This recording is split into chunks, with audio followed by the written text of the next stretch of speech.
সকালবেলা আমি চলে যাই দোকানে, আমাদের কিছু নিত্য প্রয়োজনীয় জিনিস নিয়ে চলে আসি, সাবান, শ্যাম্পু, সার্ফ আর একটা ক্রিম রুটি নিয়ে চলে আসি। তারপর বসে বসে ক্রিম রুটিটা খেয়ে নিই। আমি ক্রিম রুটি খেতে খুবই পছন্দ করি। এরপর আমি চলে যাই আমাদের বাগানে। বৃষ্টি হয়েছিল, বাগানে অনেকটা করে জল জমে গেছে, আর আমাদের বাগানে একটা বড় রজনীগন্ধা ফুলের গাছ আছে। তো ওই গাছের ডালটাই অনেকটা ঝুলে পড়েছিল, ওটাই বেঁধে দিতে আমি গেছিলাম।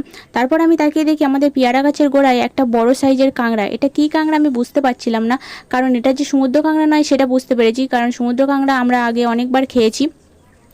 তো প্রথমবার কাঁকড়া ধরবো, এর আগে কোনোদিন আমি কাঁকড়া ধরিনি, একটু ভয় লাগছিল। কাঁকড়াটা জল ঘোলা করে দিয়ে পালিয়ে যাচ্ছিল, সারাক্ষণ এদিক ওদিক করে পালিয়ে যাচ্ছে। অবশেষে কাঁকড়াটা ধরতে পেরেছি।